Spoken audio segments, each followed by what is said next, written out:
నా పేరు డాక్టర్ శ్రీనివాస్ రెడ్డి మేడగం. నేను యశోద హాస్పిటల్ సోమాజిగూడలో కన్సల్టెంట్ ఆర్థోపెడిక్గా వర్క్ చేస్తున్నాను. సో నేను మెయిన్లీ ఏంటంటే shoulders, hips and knee joints main ఎక్కువ డీల్ చేస్తుంటాను. షోల్డర్స్లో ఏంటంటే మనకి కండలు కట్టయితే కొంతమంది కామన్గా వచ్చే కంప్లైంట్స్ ఏంటంటే మనకి భుజాల్లో కండలు కట్టేది ఇట్లా పైకి లేపలేకపోతున్నా మన ఇబ్బంది ఎక్కువ వస్తుంది అనమాట. వాళ్ళలో ఏంటంటే మనము ఎగ్జామిన్ చేసి ఎంఆర్ఐ తీసి అందులో కండ కట్టవద్దు అనమాట. వాళ్ళకి ఏంటంటే మనకి రిపేర్ చేయాలి. కొంతమంది ఏంటంటే లేట్ స్టేజ్లో వస్తుంటారు.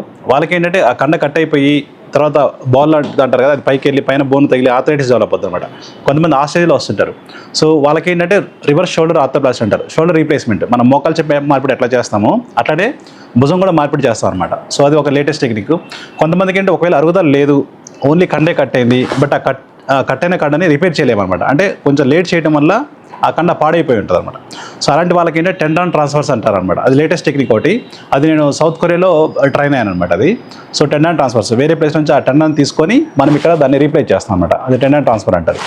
నెక్స్ట్ హిప్స్ అనమాట. హిప్స్ జనరల్గా ఏంటంటే మనకి తొంటి మార్పిడి అంటారు కదా. సో కొంతమందికి ఏంటంటే అవి ఫ్యూచర్లో అది లూజ్ అయినప్పుడు కొంతమంది బోన్ లాస్ కూడా ఉంటుంది. సో అది లూజ్ అయిపోయి బోన్ లాస్ కూడా ఉంటుంది. అలాంటి వాళ్ళకి రివిజన్ హిప్స్ అంటారు అనమాట. ఆ రివిజన్ హిప్స్ అయితే నేను దుబాయ్లో ట్రైన్ అయ్యాను ఎక్కువ. సో వాటికి ఏంటంటే కొంచెం లేటెస్ట్ ఆప్షన్స్, ఆ కప్ సైజ్ పెంచడం కానీ, ఆ బోన్ గ్రాఫ్ట్స్ వేరే ప్లేస్ నుంచి తీసుకొని అక్కడ పెట్టడం కానీ, ఇలాంటి latest techniques so Yashoda hospital సమాజంలో చేస్తుంటాను. నెక్స్ట్ మోకాళ్ళకి వస్తే సో జనరల్గా ఏంటంటే యంగ్ పీపుల్లో మనకి లెగ్మెంట్ ఇంజరీస్ అంటారు కామన్గా, అవి స్పోర్ట్స్ ఇంజరీస్ అంటారు అనమాట. అవి సో ఏసీఎల్ కానీ, పీసీఎల్ కానీ, మెనిస్కస్ కానీ ఇవి కామన్గా కట్ అవుతూ ఉంటాయి. సో అలాంటి జనరల్గా రెగ్యులర్గా డీల్ చేస్తుంటాం.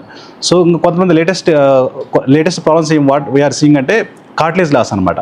అంటే అందులో కొంతమందికి 2mm కానీ 4mm కానీ 6mm కానీ అట్లా కార్ట్లేజ్ లాస్ ఉంటుంది. అలాంటి వాళ్ళకి ఏంటంటే ప్రీవియస్గా ఏంటంటే ఇంజెక్షన్స్ కానీ పిఆర్పీస్ కానీ అలాంటివి చేసేవాళ్ళము. బట్ సాటిస్ఫాక్టరీ రిజల్ట్స్ లేవు పిఆర్పీతో, అంటే నాట్ 100% గ్యారంటీ.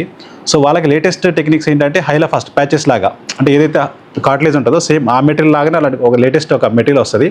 దాన్ని ఆర్థోస్కోపీ కీవల్ సర్జరీ ద్వారా దాన్ని ఫిల్ చేస్తే ఏంటంటే పక్కన ఉన్న కార్ట్లేజ్ సెల్స్ని తీసుకొని సేమ్ అట్లానే ఫామ్ చేస్తుంది అనమాట. సో దట్ ఏంటంటే ఇలా చేయడం వల్ల ఏంటంటే అది ఇంకా అరుగుదల అనేది ఇంకా ఎక్కువ అవ్వకుండా కాపాడుతూ ఉంటుంది అనమాట. సో ఇలాంటివి లేటెస్ట్ టెక్నిక్స్ నేను యశోద హాస్పిటల్ సమాజంలో చేస్తుంటాను. నాది బేసికల్గా పల్నాడు ఏరియానే, వినుకొండ, ఎస్పెషల్లీ న్యూజిలాండ్ మండలం గాంధీనగర్. సో నేను ప్రతి నెల 3వ మంగళవారము వినుకొండకు వస్తుంటాను తిరుమల హాస్పిటల్కి. సో నర్సాపేటకు కూడా వచ్చే ఆలోచనలో ఉన్నాను. సో మీకు ఇట్లాంటి ఏమైనా షోల్డర్స్ ప్రాబ్లమ్స్ కానీ, సో ఏదైనా ఇక్కడ అంటే సెకండ్ ఒపీనియన్ లాగా మీకు ఇంకేమైనా బెటర్ ఆప్షన్ ఏమైనా ఉందా, లైక్ షోల్డర్స్ కానీ, తొంటికి సంబంధించిన కానీ, మోకాలకు సంబంధించిన కానీ ఇలాంటి ఏమైనా ఉన్నా కానీ నన్ను అప్రోచ్ అవ్వచ్చు. థ్యాంక్ యూ అండి. Thank you.